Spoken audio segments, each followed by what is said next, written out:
بسم الله الرحمن الرحيم إن الحمد لله نحمده ونستعينه ونستغفره نعوذ بالله من شرور أنفسنا وسيئات أعمالنا من يهده الله فلا مضل له ومن يضلل فلا هادي له وأشهد أن لا إله إلا الله في ألوهيته وربوبيته وأسمائه وصفاته وأشهد أن محمدا عبده ورسوله الذي بعثه الله إلى جميع الثقلين من الجن والإنس بشيرا ونذيرا وداعيا إلى الله بإذنه وسراجا منيرا رب اشرح لي صدري ويسر لي أمري واحلل عقدة من لساني يفقه قولي وبعد السلام عليكم ورحمة الله وبركاته.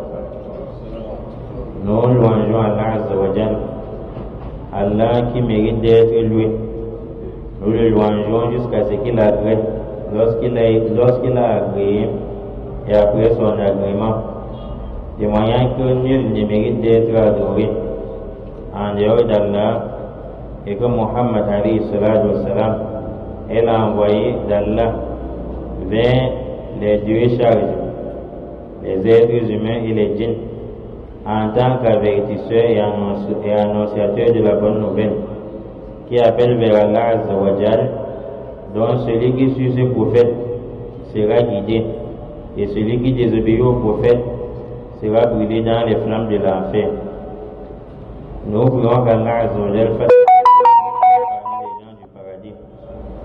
Alhamdulillah, chers frères en Allah, nous avons choisi sous l'accord du dirigeant de cette mosquée nous entretenir chaque samedi de Maghrib et Isha sur un programme de tawhid, plus particulièrement de l'aqida, du dogme de la croyance d'un musulman.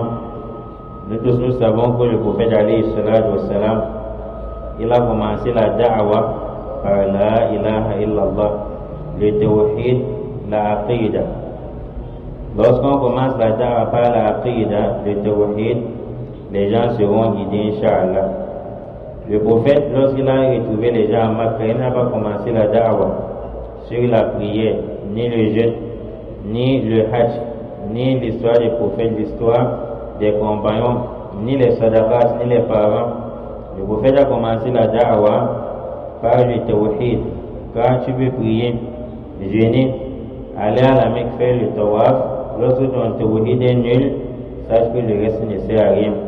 Car dans la sourate Al-An'am, Allah Azza wa Jalla, lorsqu'il a rappelé les envoyés d'Ibrahim, les Suleiman et ainsi de suite, Allah dit Wallahu ashraku, si l'un parmi ses envoyés avait associé Allah avec quoi que ce soit, la habita anhum ma kanu ya'malun, c'est que tout ce qu'ils avaient œuvré devrait être gâté. Allah dit au prophète alayhi salatu wa salam, Allah dit, on a révélé à ceux qui t'ont précédé parmi les envoyés. Et aussi à toi, la in ashrakta, si toi Muhammad tu es associé à Allah, la yahbatanna amaluka, c'est que toutes tes œuvres sans exception seront gâtées. Et regardons aujourd'hui comment les gens s'en vont par exemple faire le pèlerinage. Comme ils n'ont pas appris le tawhid, ils vont poser des actes de mécréance, dire des paroles de mécréance qui vont annuler leur pèlerinage. C'est la raison pour laquelle les savants disent, si on t'appelle par exemple de venir parler sur une bouteille d'eau, le thème c'est sur une bouteille d'eau, fais l'effort de mettre le tawhid dedans, le la ilaha illallah dedans. Si on t'appelle de venir parler, c'est-à-dire du hajj, fais l'effort d'apporter le tawhid dedans. Et c'est le cas avec Omar ibn al-Khattab radiyallahu anhu. Lorsque Omar est en train de faire le tawaf, pendant le hajj, Omar dit à la pierre noire, tu es une pierre noire, je sais que tu es une pierre, tu ne peux pas nuire ni apporter le bien à qui que ce soit. Si ce n'était pas parce que j'avais vu le prophète Yani se prosterner sur toi, quand on dit prosternation sur la pierre noire, c'est poser ses lèvres, y compris son front. Si ce n'était pas que j'avais vu le prophète te toucher, Yani se prosterner sur toi, c'est que je ne devrais pas le faire. Les savants disent ici que Omar est en train d'enseigner le tawhid aux gens. C'est la raison pour laquelle nous avons fait le programme de tawhid pour nous entretenir, car le tout premier pilier de l'islam, c'est la ilaha illallah. Et lorsque tu n'as pas le tawhid, c'est que tu as tout perdu. Il y a certaines personnes dans le Coran dont Allah dit le jour des réunions ne va plus mettre les balances. C'est-à-dire la balance pour voir comment était la prière, ça ne sert à rien. Pour voir comment était le jeûne, le hajj, ça ne sert à rien.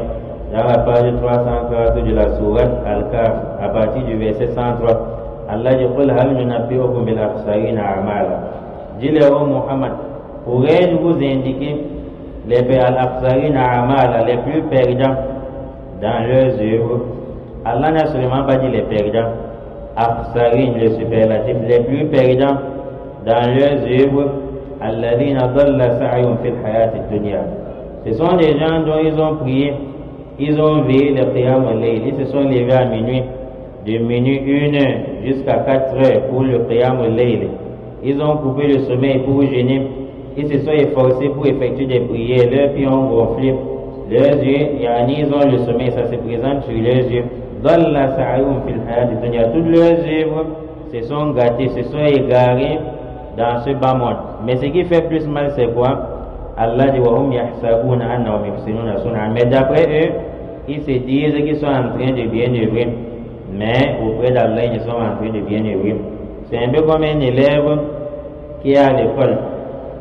En maths, il a 15. En chimie, il a 12. En français, il a 17. Il est fier de sa note, mais on l'a expliqué à l'école. Son nom ne figure plus dans la machine.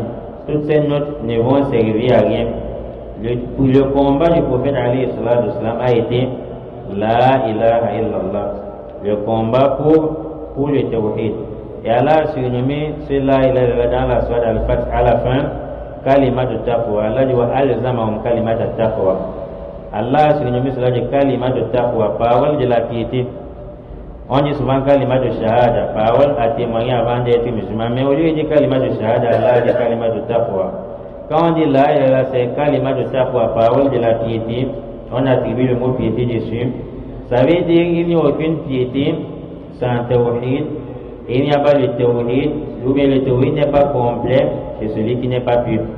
Ça veut dire quoi? Ça veut dire si tu évites le vol, tu évites le meurtre, tu évites tout genre de péché, tu fais le vivre ensemble, tu fais le vivre ensemble, tu honores tes parents, tu honores les membres de ta famille, ainsi de suite.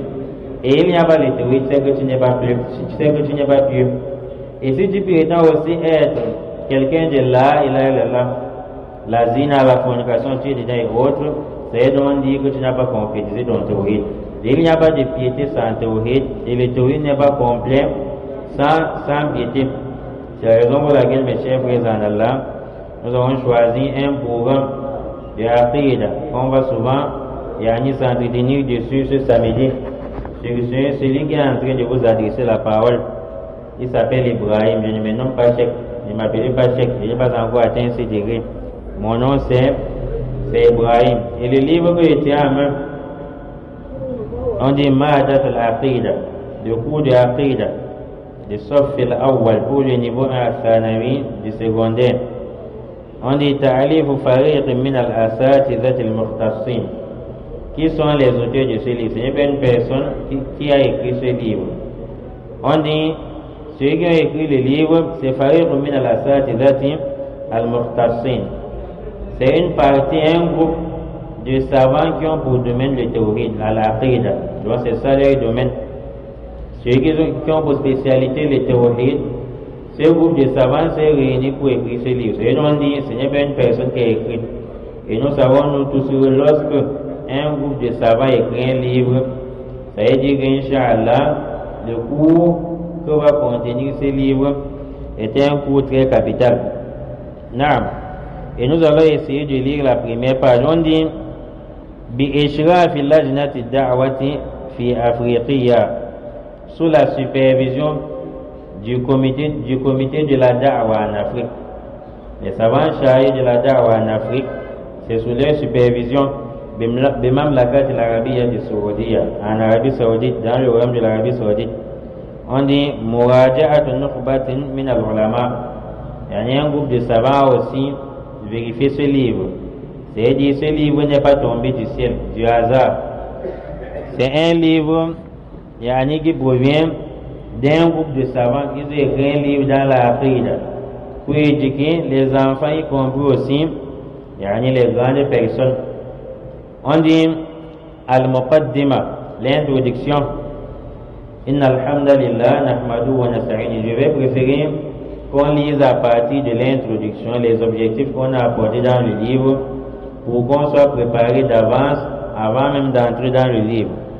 L'introduction dit Inna alhamdulillah nahmadu wa nasta'inu wa nastaghfiru wa na'udhu billahi min shururi anfusina wa sayyiati a'malina man yahdihillahu fala mudilla lahu wa man yudlil fala hadiya lahu wa ashhadu an la ilaha illa Allah wahdahu la sharika lahu wa ashhadu anna Muhammadan abduhu wa rasuluhu arsalahu bil huda wa dinil haqqi liyudhhirahu 'ala ad-din kulli walau kariha al-mushrikun. Amma ba'd. Les auteurs disent Inna alhamdulillah, toutes les louanges appartiennent à Allah Azza wa Jalla. Dans la langue arabe, alhamdu veut dire toutes les louanges. En réalité, ça ne veut pas dire louange à Allah. Alhamdu avec alif ou lam, ça veut dire toutes les louanges appartiennent à Allah Azza wa Jalla. Alif ou lam indique ce qui est complet. C'est la raison pour laquelle dans Ayat al-Kursi, Allah dit, il n'a pas dit Hayyun al-Qayyum, il a dit Al-Hayyu al-Qayyum. Le alif wa lam indique qu'Allah a une vie parfaite, qui n'a pas de réduction dessus, une vie parfaite. Donc toutes les louanges appartiennent à Allah. Dans la langue arabe, si tu dis à quelqu'un Alhamdulillah, c'est le shirk. Dans la langue arabe, si tu dis à quelqu'un Alhamdulillah, c'est le shirk. Alhamdu est uniquement dit à Allah Azza wa Jalla. Tu dis Alhamdulillah, ça veut dire toutes les louanges appartiennent à Allah Azza wa Jalla. Nahmadu, nous le louons. Wa nasta'inuhu, et nous implorons son secours, on demande l'aide d'Allah. Iyyaka na'budu wa iyyaka nasta'in. Wa nastaghfiruhu jusqu'à la fin. En réalité, la plupart des livres, que ce soit du fiqh et autres, vous allez trouver que ça commence par cette introduction qu'on vient de lire. Le prophète alayhi salatu wassalam, lorsqu'il rencontrait certains obstacles avant de débuter la parole, il commençait par Inna alhamdulillah nahmadu wa nasta'inu wa nastaghfiruh. Même la khutbah du vendredi, il commençait ainsi. Même pour attacher le mariage, on commence par Inna alhamdulillah nahmadu wa nasta'inu.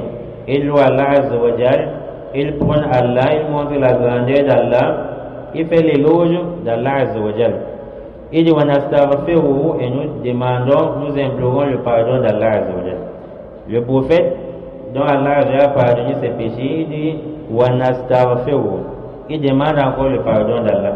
Comme Allah dit dans la sourate Muhammad, dans la page 508, Inch'Allah, Allah dit fa'alam annahu la ilaha illallah wastaghfir li dhanbi, dans le verset 19. Allah dit, sache ô Muhammad qu'il n'y a point de divinité digne d'être adorée en dehors d'Allah, wastaghfir li dhanbi, et demande pardon à Allah pour tes péchés. Si le prophète demande pardon à Allah, il demande à Allah de lui pardonner. Combien de fois nous? C'est la raison pour laquelle, si je vois un prédicateur, si je vois un musulman, sa manière de parler, c'est comme s'il est déjà arrivé, c'est comme s'il ne tombe pas dans des péchés, c'est comme s'il est le meilleur parmi les créatures. Sache que celui-ci, il est égaré. Pourquoi? Parce que le prophète ne peut pas demander pardon à Allah lorsqu'Allah lui a pardonné les péchés passés et futurs. Toi aujourd'hui qui n'es rien, tu restes là, tu fais comme si tu es plus pieux. Alors que le prophète alayhi salatu wassalam, il a imploré le pardon d'Allah Azza wa Jalla. Ceci indique que les personnes pieuses se rabaissent. Si tu vois quelqu'un dans ses paroles, ses actes, il fait comme s'il est très grand, il est déjà arrivé, sache qu'il n'est pas pieux.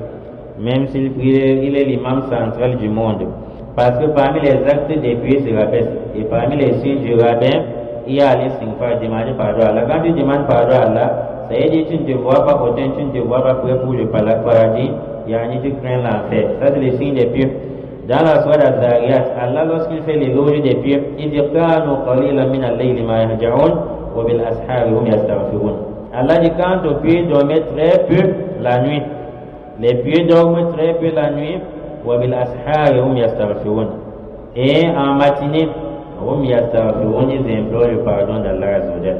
Ibn Uthaymin rahimahullah dans son tafsir, il dit si quelqu'un est déjà pieux, Allah dans la sourate Az-Zariyat, il est en train de faire l'éloge des pieux. On sait déjà qu'ils sont pieux. Le qiyam al-layl, il vient de terminer le qiyam al-layl parce qu'Allah dit dorme peu la nuit. Après le qiyam al-layl, Allah dit demande pardon. Pourquoi demande-t-il pardon à Allah lorsqu'il vient d'effectuer le qiyam al-layl? Il fallait qu'on le voie ici en train de se mentir. Ibn Uthaymin dit parmi les signes des pieux, quelle qu'en soit la grandeur de leurs actes d'adoration qu'ils ont apportés, ils se voient toujours petits. il se voyait toujours parmi les petites créatures auprès d'Allah. Nous demandons, nous implorons à Allah de faire ce que nous soyons parmi les personnes pieuses. Car cette piété, Allah dit, Allah accepte de la part des personnes pieuses. Et tu ne peux pas être pieux sans te rabaisser parmi les créatures, sans te rabaisser auprès d'Allah. Le prophète, il lisait cette introduction, il demande pardon à Allah. Dans l'introduction, on dit, nous cherchons la protection d'Allah contre le mal qui provient de nous, qui émane de nous-mêmes. Et nous cherchons l'aide d'Allah de nous protéger contre nos mauvaises œuvres. Si maintenant le prophète nous enseigne, c'est-à-dire nous demandons à Allah de nous aider en mettant la barrière entre nous et les mauvaises œuvres, c'est-à-dire en réalité l'être humain ne peut pas être pieux. L'être humain ne peut pas accomplir les bonnes œuvres sans que cela ne soit à travers le soutien d'Allah. C'est la raison pour laquelle Allah dit dans le Coran, il n'appartient à qui que ce soit d'avoir la foi de croire en Allah sans que cela ne soit par la miséricorde d'Allah. C'est la raison pour laquelle nous devons éviter de faire comme si nous sommes à la mosquée parce qu'on est fort, de faire comme si on se réveille pour le Qiyam al-Layl parce qu'on est fort, à travers notre technique, notre science, à travers notre intelligence là. Car lorsque tu fais comme si tu es déjà, la foi provient de toi, Allah va t'éprouver. Quand tu fais comme si tu connais trop, Allah va t'éprouver, tu vas rater une chose qui est très petite, même le dernier des musulmans peut connaître. Quand tu fais comme si tu es le plus pieux, Allah il va t'éprouver. Donc dans le droit du prophète, l'introduction du prophète, on ressent que le prophète demande à Allah de le protéger contre ces mauvaises œuvres. C'est donc ici aujourd'hui, tu n'es pas fornicateur, ton frère fornicateur, ce n'est pas parce que tu es très intelligent que tu n'es pas fornicateur. Si aujourd'hui tu as la foi, tu viens à la mosquée, d'autres sont musulmans comme tu ne viennent pas à la mosquée, c'est pas parce que tu es intelligent. Wallahi alladhi la ilaha illa huwa. Si Allah veut t'éprouver aujourd'hui d'une épreuve qui va te faire abandonner la prière. Si Allah veut t'éprouver aujourd'hui d'une épreuve qui va te faire abandonner les mosquées. Non, Allah veut t'éprouver par exemple à travers la misère. Tu restes là, tu es endetté partout. Tu as 6 mois d'aéré. La première maison où tu avais loué, tu as fait avec l'argent de 4 mois du bailleur. La deuxième maison, tu as fait avec l'argent de 6 mois. Tu as accouché les enfants en désordre. Tu ne remarques même plus tes enfants.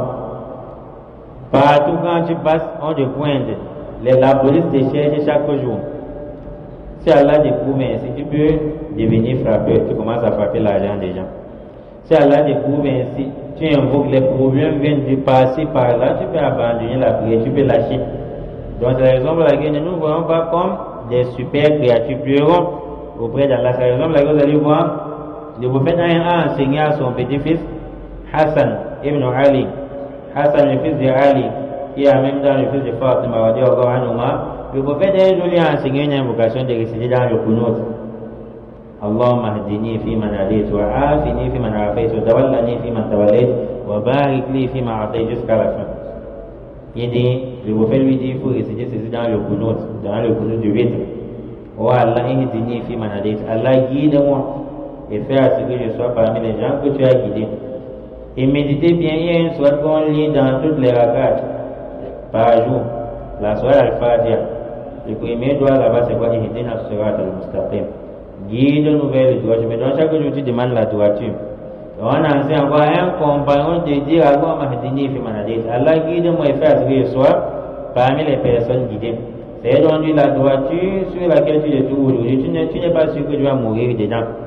Comme tu te vois dans la mosquée aujourd'hui, tu n'es pas sûr que tu vas mourir dans la mosquée. Tu n'es pas sûr que tu vas mourir sans tomber dans la fornication. Il dit Ma yahdihillahu fala mudilla lahu. Celui dont Allah a guidé, nul ne peut l'égarer. Les savants comme Cheikh Abdul Muhsin al-Qasim, Hafidhullah Médine, disent ça c'est une manière de faire l'éloge d'Allah Azza wa Jal. Man yahdihillahu fala mudilla lahu. Celui dont Allah Azza wa Jal guide, nul ne peut l'égarer. Comme Allah dit dans le Coran, Wallahu yahkumu la mu'aqqiba li hukmi. C'est Allah qui juge. C'est Allah qui prend des décisions. Nul ne peut s'opposer à la décision d'Allah Azza wa Jal. La mu'aqqiba li hukmi.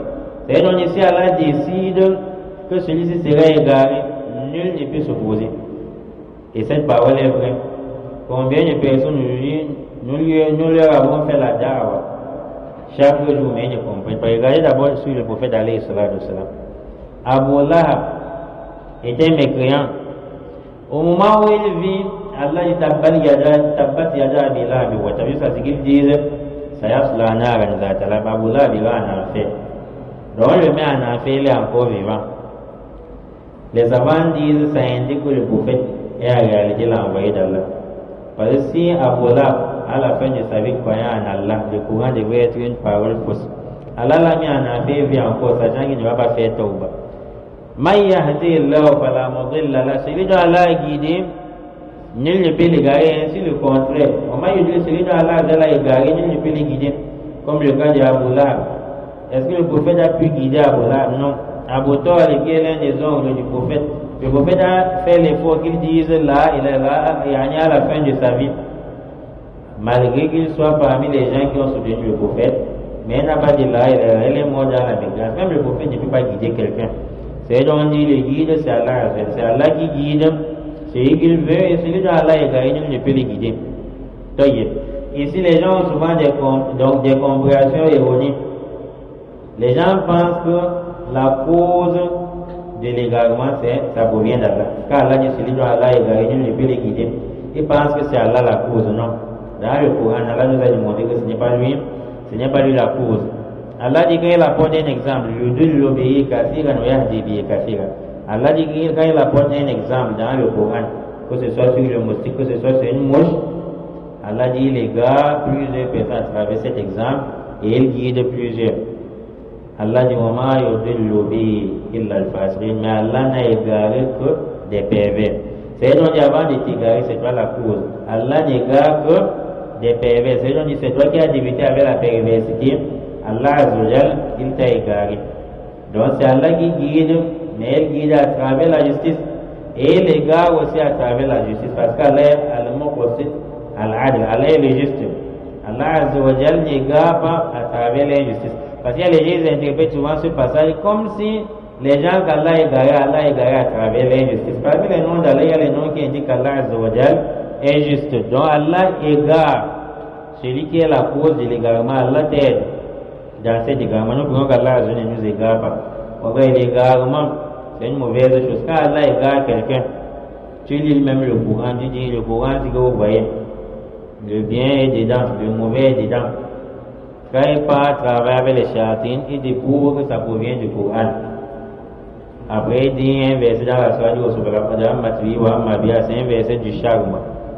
Alors qu'en réalité, ce n'est pas le verset du charme. Allah n'a pas fait à ce que ce verset soit le verset du charme. Il va prendre le verset, ajouter quelque chose, et ça va faire à ce que le verset ne soit plus la parole d'Allah. Et il va dire que ça provient du Coran. Quand Allah t'égare, nul ne peut te guider. Quand il te guide, nul ne peut t'égarer. Regardons comment Allah a guidé les compagnons. Ils ont subi des fouets. Ils ont été ensanglantés. Les compagnons les a fouettés, mais n'ont pas abandonné l'islam. Pourquoi? Parce que celui d'Allah, le guide, nul ne peut l'égarer. Et regardez comment le prophète, à travers son éloquence, qui peut être éloquent plus que le prophète? Même ses membres de la famille, comme Abu Lahab, Abu Talib, ils n'ont pas été guidés. Allah dit Nakala tahdi man ahbabta. Toi, Muhammad, tu ne peux pas guider celui que tu aimes. Walakin Allah yahdi man yasha. Mais c'est Allah qui guide celui qu'il veut. C'est donc si tu es avec ton père et ta mère à la maison, tu peux lui expliquer que telle chose que tu fais, c'est haram, c'est interdit, ne veux pas comprendre. Ne fais pas comme si c'est toi qui allais guider la personne. Sache qu'en réalité, tu es une course. Tu l'appelles vers la droiture, mais en réalité, c'est Allah qui guide. Et c'est Allah qui égare à travers la justice. Regardons le père d'Ibrahim alayhi salatu wassalam. Son propre père est mécréant. Et il est mort mécréant. Sachant qu'Ibrahim était un guide dans le tawhid. Un guide du tawhid, mais son père est égaré. Est-ce que tu vas dire qu'Abraham alayhi salatu wassalam n'était pas éloquent? La réponse c'est non. Il est éloquent. Quel prophète n'était pas éloquent? Il n'y a aucun prophète qui n'a pas été éloquent.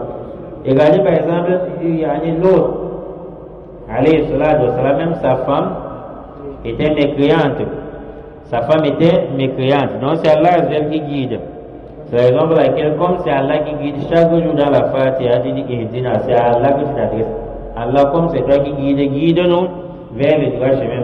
Et comme c'est Allah qui guide, tu ne vas pas rester à la maison, Allah vient te guider là-bas, c'est toi qui dois faire les efforts. Parce que si Allah te guide, il égale les autres pour rien, il est injuste. Et alors Allah n'est pas injuste. Quand tu demandes la droiture à Allah dans la soirée qui suit, Allah va t'indiquer il y a la chose vers laquelle tu vas te diriger pour être guidé. Allah dit ce livre, il n'a point de doute, c'est un guide pour les pieux. Donc tu dois apporter la cause pour être guidé. Ne reste pas là les prêches, tu n'écoutes pas. L'islam, tu n'apprends pas. Le tawhid, la aqidah, tu n'apprends pas. Et tu dis c'est Allah qui guide les gens. Là, tu dois apporter la cause. Et le prophète disait wa ashhadu an la ilaha illallah. Je témoigne qu'il n'y a point de divinité digne d'être adoré en dehors d'Allah. La ilaha illallah, deux piliers. Premier pilier, la ilaha, la négation. Il n'y a point de divinité. Il y a certains frères, lorsqu'ils sont étonnés, ils disent la ilaha. La ilaha veut dire qu'il n'y a aucune divinité. Donc tu as chassé même Allah. Allah n'est pas une divinité. La ilaha, c'est la négation, ça c'est le premier pilier. Tu dois chasser toute fausse divinité. Illallah, la confirmation, deuxième pilier. Tu dois confirmer que c'est seulement Allah qui mérite d'être adoré. Ça veut dire que tu chasses d'abord avant d'accepter. Autrement dit, là, elle nous indique déjà que tu ne vas pas te lever pour prier, pour unifier Allah sans t'écarter d'abord du shirk. Par exemple, Allah dit celui qui se détourne de ton route, de la fausse divinité, des fausses divinités et croit en Allah. Là, d'abord commencer par quoi? Être mécréant vis-à-vis des fausses divinités. Donc là, elle implique le fait que tu dois te débarrasser du shirk, de tout ce qui mène vers le shirk et des partisans du shirk. Jésus n'est pas une divinité à être adorée. L'arbre ne mérite pas d'être adoré, les morts ne méritent pas d'être adorés. Et ne comprenons pas là et là d'une manière à ce que même les mécréants d'avant soient mieux, plus que nous. Parce qu'il y a des gens qui ont compris comme si là il avait dit je ne dois pas adorer les arbres. Non. Il y a des gens qui pensent que les shirk c'est seulement adorer les arbres. Là, même les associateurs d'avant, ils avaient bien compris le sens de la ilaha illallah. Allah dit lorsque le prophète leur demande de dire la ilaha illallah, ils s'enfuient d'orgueil. Ils disent inna latariku alihatina li sha'ir majnun. Allons-nous abandonner nos divinités à cause d'un poète qui est fou? Tu veux bien? Allah dit, lorsqu'on leur demande, c'est-à-dire lorsque Muhammad demande aux gens de dire la ilaha illallah, yastakbirun, ils s'enflent d'orgueil, ils se détournent. La suite du verset, et les mécréants disent inna latariku alihatina. Allons-nous abandonner nos divinités des sha'ir majnun à cause de Muhammad qui est poète et qui est fou? C'est donc ils ont compris que là, elle ne veut seulement pas dire je sais qu'Allah est là. Ils ont compris le fond de ce que le prophète voulait, que c'était d'abandonner les fausses divinités. C'est donc ici aujourd'hui tu as dit la ilaha illallah. La chez Allah, mais quand tu pars guetter, quand la chaussure se perd, tu pars là-bas, on met une bassine d'eau. Tu vois comment quelqu'un avec les os est en train de traverser la route. Et en tenu la chose volée à main, c'est que tu ne t'es pas débarrassé de fausses divinités. Tu n'as pas dit la ilaha illallah. Et le diable est souvent malin. Les savants disent taghayir wal asma la yughayir al haqa'iq. Changer le nom d'une chose ne change pas la réalité de la chose. Ça veut dire quoi? Si tu veux prendre la bière, tu prends l'étiquette de Coca-Cola, de joli jus, tu mets sur ça. Ça ne va pas faire assez grand buvant ce soir auprès d'Allah comme si tu avais bu le joli jus. Ça veut dire quoi? Ça veut dire qu'il y a des gens qui partent voir les marabouts. Ils disent on n'a pas refusé qu'Allah est là. Nous savons qu'Allah est là. Et ils disent encore, je ne peux pas faire du mal à quelqu'un. C'est seulement que les malchances qui sont sur moi. En embellissant ces paroles, ce n'est pas en embellissant ces paroles qui va rendre cet acte comme un acte qui n'est pas le shirk. C'est le shirk, c'est le kufr. Ce n'est pas en embellissant cet acte qui va rendre cela comme une chose autorisée. Parce que les diables t'empêchent de connaître ta religion, de connaître Allah. Quand tu connais Allah, il utilise les versets maintenant pour mélanger les sens dans ta tête. Et quand tu connais les noms des choses qui sont shirk, qui sont haram, il fait l'effort de changer. Comme par exemple dans la Sourate Maïda, Allah dit والدم ولحم الخنزير jusqu'à la fin du verset. Verset doit dans la page 107. Allah il a interdit al-maïta, la bête morte, ce qui meurt sans être égorgé. Comme tu détectes déjà que ce qui meurt sans être égorgé est haram, déjà de changer de chemin. Parce qu'il a dit dans la soirée à l'arabe, il va venir par devant pour égarer les gens. Si ça ne donne pas échange de position, il vient par derrière. Si ça ne donne pas, il va à gauche, il va à droite. Il perturbe les gens avec des paroles pour qu'on ne détecte pas le mal. Voilà maintenant, Allah interdit de consommer la bête qui meurt seule, l'animal qui meurt seul sans avoir été égorgé. Le diable va maintenant dans les cœurs des mécréants, il veut changer le nom. Il pose les mécréants de venir discuter avec les combats. Il dit, regardez ce que le diable dit. Comment se fait-il que vous mangiez ce que vous avez égorgé vous-même, ce que vous avez tué? Et quand Allah tue pour lui, vous ne mangez pas. Allah dit, voilà, ne consommez pas ceux sur quoi on n'a pas mentionné le nom d'Allah. C'est celle de la perversité. Le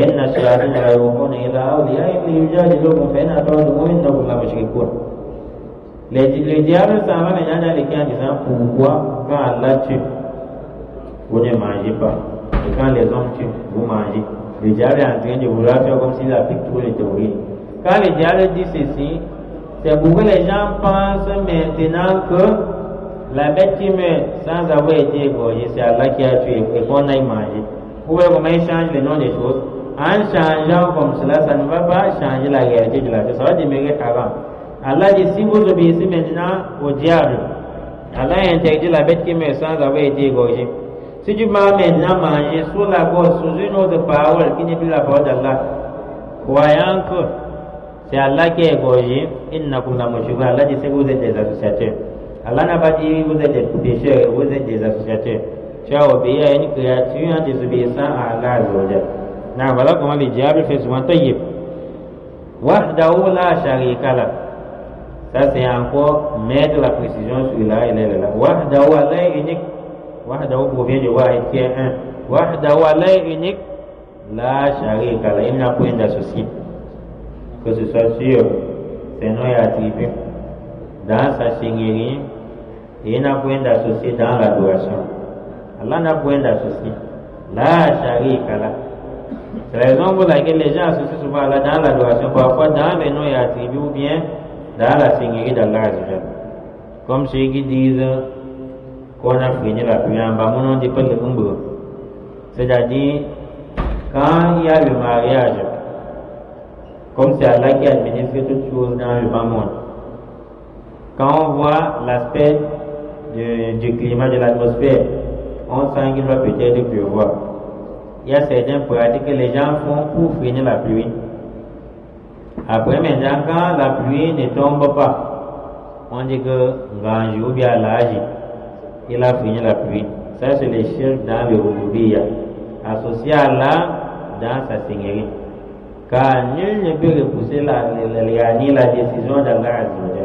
Allah dit, Wallahu yahkum la mu'aqqiba li hukmihi. Qui peut oser repousser la décision d'Allah?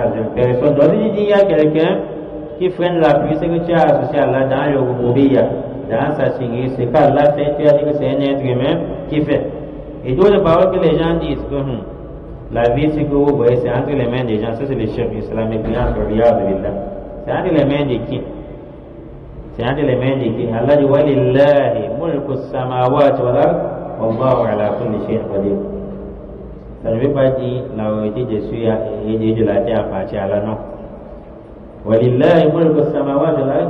Le sens du verset, ça ne veut pas dire la royauté des cieux et de la terre, ça appartient à Allah. Si tu dis ça signifie la royauté des cieux et de la terre, ça appartient à Allah, c'est que tu as pu le traduire mulku samawati wal ardi lillah. Quand une phrase commence par lillahi, là-haut comme là-haut mulku samawati wal ard, là-haut ma fi samawati wa ma fi al-ard, walillahi, quand ça commence par le nom d'Allah, lillahu là, ça indique al-has, c'est-à-dire c'est réservé uniquement, le mot uniquement. Dans ce verset, je ne vais pas dire la royauté des cieux de la terre appartient à Allah, parce que comme lillah vient avant l'information, c'est-à-dire la royauté des cieux et de la terre, c'est-à-dire le commandement des cieux et de la terre appartient uniquement à Allah. Il n'y a pas de... Nul ne peut oser prendre la décision sur quoi que ce soit dans ce bas monde, sauf Allah Azza wa Jal. Donc si tu dis que la vie, si c'est entre les mains des gens, c'est que c'est le pauvre, tu es associé à Allah. Donc, il n'a pas d'associé, que ce soit dans sa seigneurie, ou bien sinon il y a attribut. Comme par exemple, Allah est Al-Aziz. Allah Azza wa Jal est Al-Aziz, Al-Hakim, et ainsi de suite. Si maintenant, quelqu'un par la grâce d'Allah a sauvé les gens, en faisant ces œuvres, tu dis Anta Al-Aziz. Tu donnes sa grandeur en disant Anta Al-Aziz. La manière dont tu parles, tu as pris le nom parfait d'Allah en lui attribuant, c'est que ça c'est des choses. Mais si c'est une simple appellation Aziz, Aziz vient, ce n'est pas des choses. Mais quand tu veux faire l'éloge de quelqu'un, tu dis Anta Malik al-Mulk, le roi des rois, ça c'est des choses. Dans les noms et attributs d'Allah Azza wa Jal. Pire encore, si tu surnommes quelqu'un Allah, ça c'est strictement interdit. C'est strictement interdit de surnommer quelqu'un Allah. Taïb. Et on peut aussi associer Allah dans l'adoration. Comme par exemple une vidéo où nous avions vu, quelqu'un voulait aller au Hajj. Il part au niveau du cimetière où il y a les tombes. Il demande la route aux vieux qui sont dans les tombes. Peut-être le vieux n'avait même pas fait sa part du Hajj. Mais quand tu pars demander la route, les gens qui font des fêtes avant d'y aller partent demander la route aux morts qui soulèvent les yeux, qui les regardent. Ça c'est l'association d'Allah, ça c'est le shirk, le kufr. La mécréance, et ça sort de l'islam. Taïb. Allah arsalahu bil huda, Allah a envoyé wa ashhadu anna Muhammadan abduhu wa rasuluhu. Et on témoigne encore que certes Muhammad sallallahu alayhi wa sallam abdu est le serviteur d'Allah. Même le prophète, parmi les meilleurs noms qu'on peut attribuer le prophète, c'est serviteur d'Allah. Allah lui a attribué cela dans la sourate. Wa annahu lamma qama abdullahi yad'uhu kadu yakununa alayhi libada. Donc Muhammad aussi Abdullah, serviteur d'Allah. Le prophète a dit parmi les meilleurs noms qu'on peut attribuer aux enfants, c'est Abdullah et Abdurrahman. Et regardons comment nous sommes très éloignés de notre religion. Quand quelqu'un t'appelle imam, j'ai accouché, un garçon, donne-moi les noms. Quand tu vas dire Abdullah, Abdurrahman, ce sont des anciens noms. On veut les Sharika, les Néma, les Néma avec les Arafat. Subhanallah, c'est qu'Allah aime, tu n'aimes pas. C'est que le prophète aime, tu n'aimes pas. Quand on dit Abdullah, Abdurrahman, on dit non. Ça, ils sont les anciens noms. Et c'est comme ça qu'on va peut-être dire à quelqu'un Iblis, il va dire Masha'Allah, ça c'est un bon nom. Ce nom n'est pas répandu. Je n'ai jamais entendu comment on appelle Iblis. Il y a des gens, si tu leur dis, surnomme ton enfant Iblis, il sera même fier. Parce que Iblis, ce n'est pas régulier. Et il entend, il va encore dire que c'est un bon nom, sans savoir que c'est le nom du diable. Donc Abdullah Abdurrahman, c'est parmi les meilleurs noms. On a surnommé le prophète dans le Coran Abdullah, wa anna lamma qama Abdullah. Donc le prophète, parmi les meilleurs éloges du prophète, c'est de l'appeler Abdullah, serviteur d'Allah Azza wa Jal. Mais un jour, comme c'est venu dans le livre Kitab al-Tawhid, les compagnons ont dit au prophète Anta Sayyiduna, oh Muhammad, Anta Sayyiduna, tu es notre maître. Le prophète a refusé. Il a dit non. Alors qu'en réalité, il est notre maître. Pourquoi le prophète a dit non? Tout simplement parce que la manière dont il a vu la lutte des gens, on voulait l'élever plus que son rang qu'Allah lui a attribué. C'est la raison pour laquelle j'ai dit ici, tu peux appeler quelqu'un Aziz, ça ne fait rien. Mais ce qui est meilleur, c'est dire Abdul Aziz, maître Abdul Naba. Pour que dans ton cœur, Aziz revienne maintenant sur Allah. Il est serviteur de Aziz. Tu peux appeler Abdul Aziz. Mais si quelqu'un a sauvé les gens par la grâce d'Allah, ou bien il a fait un grand bienfait, ou bien il a secoué les gens par la grâce d'Allah contre un mal, tu dis Anta Aziz. La loi va changer. Et ce qui ne faisait rien va faire quelque chose maintenant. Quand le prophète l'a appelé Anta Sayyiduna, tu es notre maître. La manière dont on l'appelait, on voulait maintenant l'enlever de son rang pour lui mettre sur, pour lui donner, attribuer la valeur d'Allah Azza wa Jalla. Le prophète a refusé. À ce moment donné, nous ne devons pas déborder lorsqu'on fait des éloges. Rasoul, il est aussi l'envoyé d'Allah. Il est l'envoyé d'Allah. Allah dit dans le Coran, dans la fin de la sourate, je crois bien la sourate qui est au-dessus de la sourate d'Ibrahim. Allah dit les mécréants ont dit Lastamu Salah. Tu n'es pas l'envoyé d'Allah Azza wa Jalla. Et on dit, si toi le prédicateur aujourd'hui, on dit, tu es pour imbécile, tu ne connais rien, ça ne fait rien. Le prophète a subi tout cela, on l'a appelé Sha'ir Majnoun, ça et ainsi de suite. Les gens ont même nié le fait qu'il soit prophète, jusqu'à ce que l'un des mécréants, il a même prétendu qu'il est envoyé d'Allah. Et les mécréants disent, là, c'est un Moussa, tu n'es pas l'envoyé d'Allah. Mais Allah n'a pas apporté la réponse dans le même verset à la fin de la soirée de Ra'ad. Allah n'a pas apporté la réponse là-bas.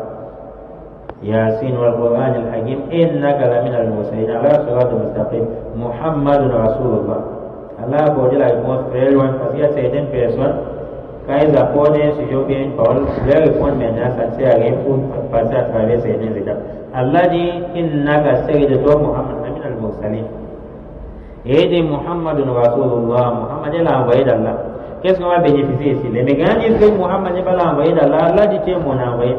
On va bénéficier ici que ce n'est pas forcément parce que les gens te détestent que tu es détesté auprès d'Allah.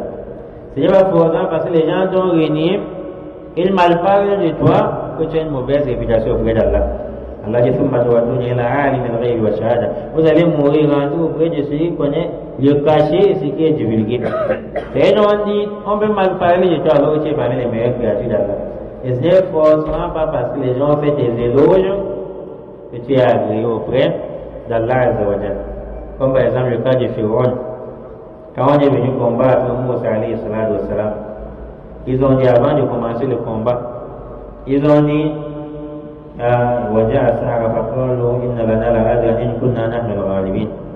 ils ont dit à Pharaon, est-ce qu'on aura une récompense si nous dominons? Et on dit, Pharaon a su que c'était quelqu'un qui avait de la valeur auprès des gens. Pharaon a dit oui, vous serez parmi les personnes rapprochées. Est-ce qu'être rapproché auprès de ce dirigeant, de ce roi, veut dire que forcément Allah t'agrée? Non. Il dit, vous serez parmi les personnes rapprochées. Alors que Pharaon, il était un grand mécréant.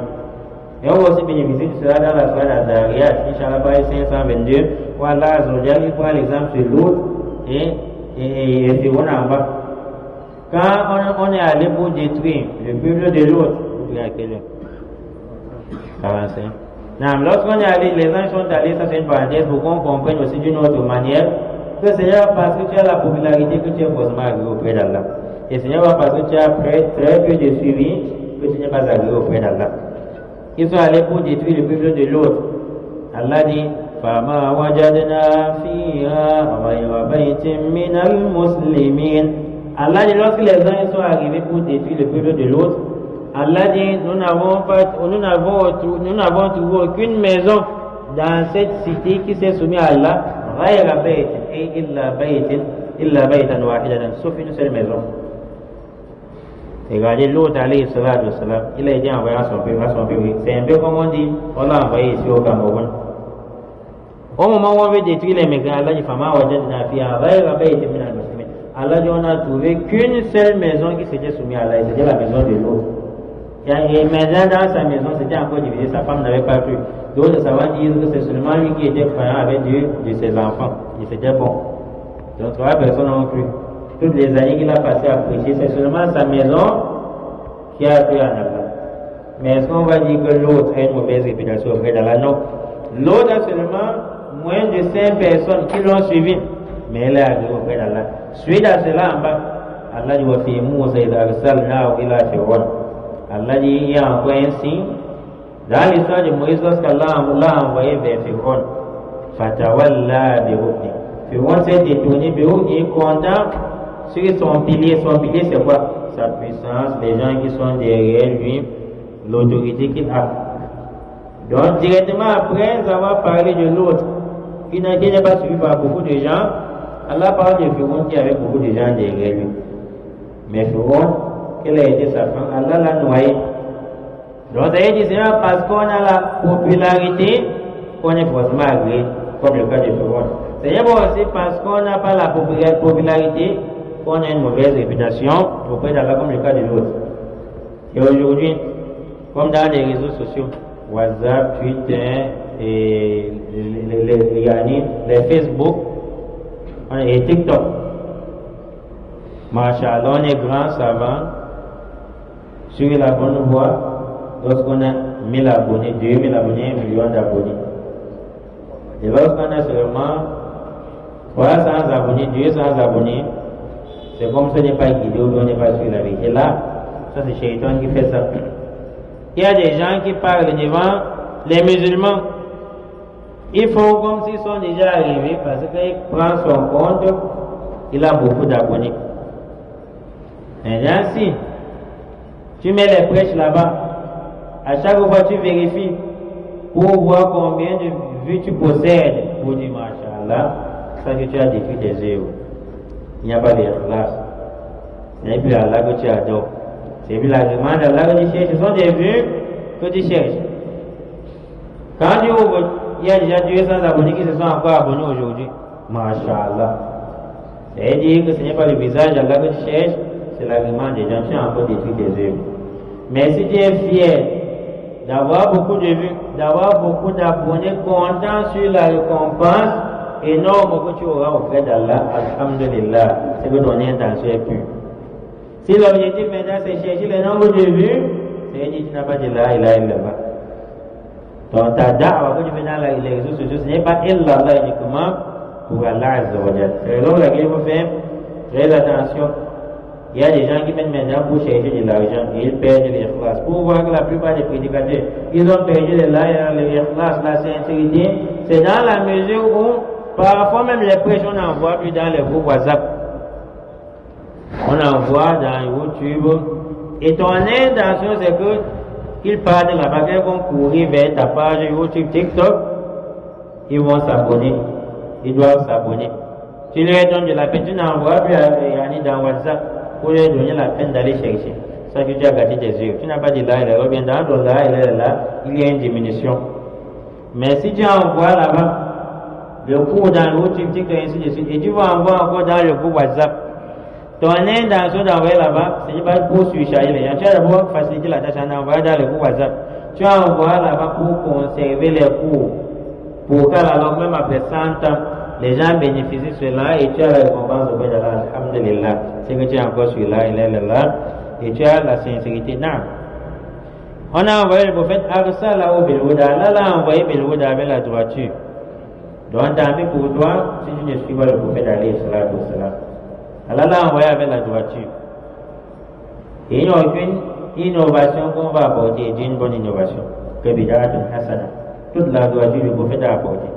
Et si quelqu'un un jour est en train de vous dire qu'il y a une bonne innovation, il veut démontrer pour une simple question, et là le débat sera clos.